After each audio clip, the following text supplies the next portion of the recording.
Hey folks, today is Friday, November 8th, 2024. As usual, my name is Jake Baldino, here to talk about all the video game news that has been going on this week. There's quite a lot of things, so I want to jump in with this. This is just a crazy looking game. Check this out. Now, we have talked about this game in the past when it was first revealed. I'm happy to say we were one of the first people being like, oh, this looks weird and crazy. And now there's a new trailer that seems like it's gotten more traction on the internet. This is Showa American Story. And essentially, this is a really like zany, all over the place, ambitious title from a smaller independent Chinese studio that has a few smaller games under their belt. And this is going for like an RPG adventure that is, in their words, a love letter to 80s pop culture and B movies. And a lot of this information we knew when the game was first revealed, but essentially you're playing as this like hot girl going across a post-apocalyptic United States that has, after this whole apocalypse, been taken over by Japan. It's got road trip vibes, melee combat, guns, stylish stuff, and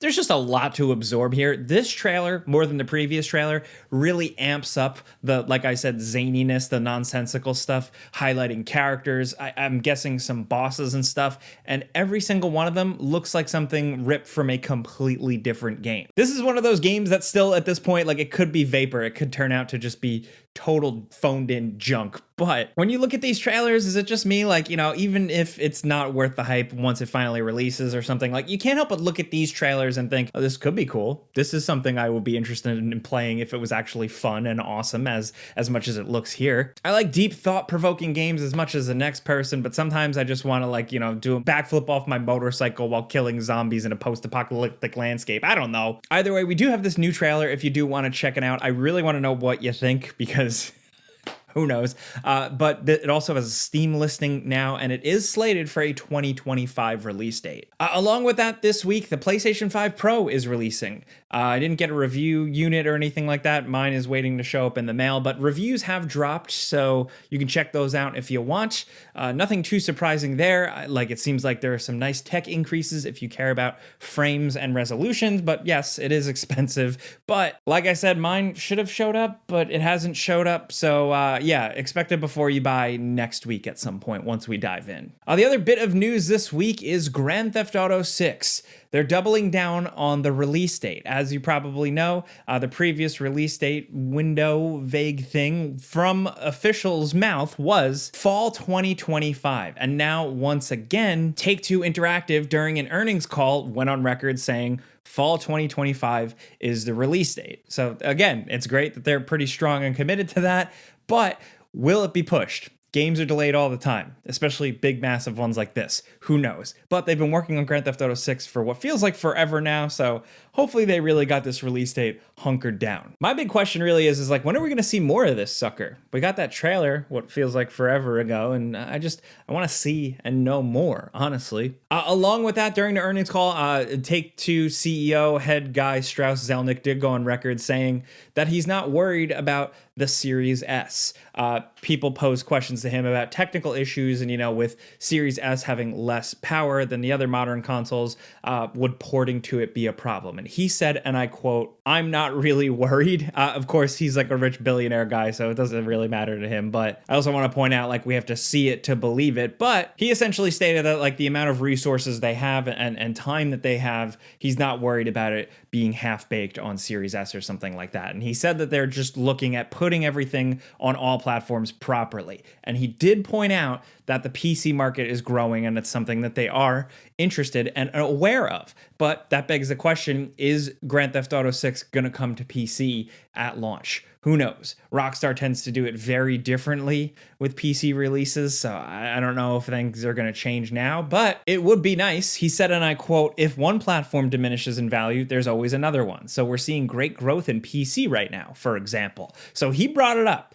Maybe GTA 6 is coming to PC sooner rather than later. I'd hope so, but either way, let's see if I'm even alive when GTA 6 comes out. That was dark. I'm fine. I didn't mean that like I'm being grim. Oh, and other news about like next generation-ish stuff. Nintendo has been upfront again about their next Nintendo Switch, or the Nintendo Switch 2, whatever you want to call it. They said there is no current change to like their plans to roll out an announcement and stuff like that. And they said that they are going to finally announce this thing before the end of the current fiscal year for Nintendo, which ends on March 31st, 2025. That begs the question. Some people are thinking, are we going to see it be announced soon? I don't know. It's a crapshoot. I have no idea what's going to happen. I talked about this a little bit more in depth on my channel, youtube.com/Jake Baldino, but Nintendo's unpredictable. I don't know. I think November could be a good time to mention it, but also with the holiday season ramping up, they probably want to sell the remainders or sell some of the Nintendo Switches they have now. So yeah, along with that, Nintendo did take to social media with Nintendo head Furukawa posting on their socials stating that this next Nintendo Switch, or what they're calling right now the Nintendo Switch successor, is going to have backwards compatibility. So the games you've played and owned on your Nintendo Switch and your Nintendo Switch account and stuff will work on this new Switch. And along with that, like Nintendo Switch online subscription stuff. That sounds like duh, no big deal, no brainer, but people forget that Nintendo has been notoriously a mess with accounts and ownership and backwards compatibility stuff. The Wii, the Wii U, the 3DS, that stuff was not as smooth as people would expect, especially if you're not like a Nintendo person. But yeah, I'd say that this is very, very much good news. Hey, now before we keep going, this video is sponsored by Incogni. Here's the deal. There are thousands of companies and aggregators out there harvesting, storing, and trading around your personal data without you even knowing about it. We talk about online security a lot here, and yes, there are data brokers out there holding on to things like your full name, your address, your date of birth, your gender, your phone number, your email, all kinds of stuff. You've definitely seen or heard the headlines out there about major companies getting all of their accounts hacked. It's happened to me. Maybe I signed up for some random thing, I totally forgot about that account, and then suddenly my email is filled with spam, meaning my email is just out there being shared by these data brokers. I don't want that, and I know you don't want that for your stuff, and you actually have the right to go out to these companies and request your personal information and data be removed. But the problem is that there's so many of these brokers and you can't possibly manage it all your own, and that's where Incogni can help out. All you do is create an account and say whose personal data you want to be requested to be removed. Then after those two easy steps, you just sit back and watch Incogni go to work. It's got an intuitive, easy to read dashboard that's pretty cool. It shows you the progress of all this happening. It's surprisingly fun to just set it up, sit back, and watch that progress happen in front of you. So if you do want to check it out, all you got to do is click the link in the description down below or head to incogni.com/gameranx. And when you're there, use code gameranx for 60% off an annual Incogni plan. Once again, that's incogni.com/gameranx. And when you're there, use code gameranx for an exclusive 60% off an annual Incogni plan. That's a great deal. So check it out. And big thanks to Incogni for sponsoring our videos. Oh, interesting little bit of news. There's a new Virtua Fighter in the works, apparently. This comes from one of Sega's heads of media that did an interview with VGC, or Video Games Chronicle, and they said essentially with all those things that they're bringing back, like the old nostalgic stuff, like we've talked about Crazy Taxi, Jet Set Radio, Streets of Rage, Shinobi, we've known about that stuff. He also dropped, and I quote, "We have another Virtua Fighter being developed." And so all that's very exciting. And I agree. I like Virtua Fighter. That always had a little special place in my heart. It's all we got. It's like literally just like a little glimmer from an interview, but I don't know, something to look forward to. Next up, some small updates. We got a new video, kind of like documentary marketing thing for Metal Gear Solid 3 Delta, with David Hayter also speaking to the voice actors behind Eva and the boss. Some pretty cool little information there for some Metal Gear fans, but the biggest thing here for some of you is that we got to see new glimpses of the game. And visually, still, it is looking really good. The character models, we got a couple of glimpses of some different scenes. As the resident Metal Gear annoying weirdo complainer guy, I gotta say, from the outside looking in, Delta is shaping up to be a pretty decent remake. I hope they don't screw it up. Konami did a pretty good job with Silent Hill 2, so we'll just have to wait and see. Still no release date on this sucker though, so I'm wondering when this is actually gonna drop. If you wanna watch the full video though, there's some cool information in there, especially if you like game development history or Metal Gear history. Just click the link in the description down below. All the sources are down there. Also, speaking like Hideo Kojima adjacent, Death Stranding just like shadow dropped on Xbox, so if you're in the Xbox ecosystem and you haven't checked out Death Stranding, now you can. Hideo Kojima and Kojima Productions also announced that they have full ownership over the Death Stranding IP moving ahead. So that seems to be like a no-brainer, and I'm really curious to see how that shakes out as they ramp it up to be a bigger thing. Obviously, Death Stranding 2 on the beach, but then also like a Death Stranding movie or show, all that stuff that has been announced. We'll just have to see where that all goes. Also, in case you missed it this week, Dragon Age The Veilguard released last week, and now this week, BioWare did say that they don't have plans for any Dragon Age DLC. Their focus is specifically now on the next Mass Effect game. So if you were hoping for like a DLC expansion or something like that for the Veilguard, sorry, you're SOL, but at least it's all hands on deck for the next Mass Effect. Also, happy N7 Day. That was yesterday. We'll talk about that in a little bit. Also, 2 little trailers or things that dropped. The first you should check out if you were interested in Enshrouded. Of course, that released in early access earlier this year. We got update 4 Souls of the Frozen Frontier trailer if you want those details or a reason to jump back in. Also, a new trailer for Vampire the Masquerade Bloodlines 2. This is kind of like a character dialogue, story-focused trailer.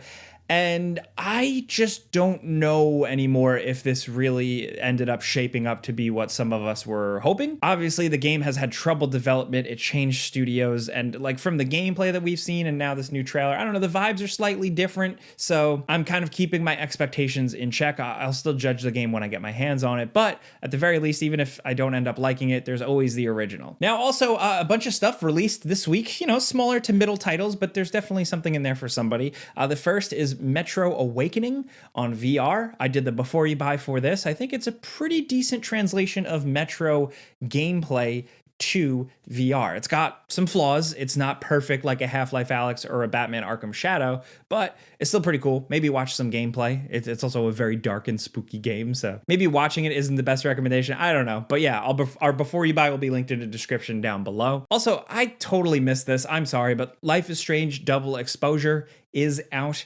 I haven't really mentioned it because honestly, I didn't realize it was out. They didn't really market the game too much, and I'm pretty online. So yeah, but as of right now, it seems like some people are digging it. There are some issues, some tech issues on the Steam version I have seen in the reviews, but yeah. Also, Metal Slug Tactics is out. This is something I really want to try and get my hands on, maybe this weekend if I'm lucky, if I could square away a few hours. Mario and Luigi Brothership is out as well. A couple of reviews were a little all over the place, but still just an interesting Mario title, and also probably one of the last big games for like the regular old Switch. I mean, I don't know for sure. Again, we don't know when exactly the Switch 2 is coming out, but yeah, it's good to see that they're still putting games out on this thing. The Switch has been out for like 8 years now. Also, Slitterhead, another one that has kind of reviews all over the place, but it certainly seems like an interesting one. Like they really tried. They swung for the fences with it. It's very weird. I'm not even going to describe it here. Just look it up. Also, if we're talking about weird, Empire of Ants is also out. This is a game. It's like an ant simulator, and visually it looks really impressive. Some people have been asking about us like reviewing this one. I don't know if we'll have time, but we'll see. Now, lastly, I like to end on like gaming/entertainment news. And Variety is reporting, as like Mass Effect N7 Day, that Amazon is working on the Mass Effect TV series. Avi Arad is involved, so there's that. BioWare's Mike Gamble is involved, so that's a positive, I guess. But also, the writer-producer we know is the guy who wrote the script for Fast and Furious 9, so okay.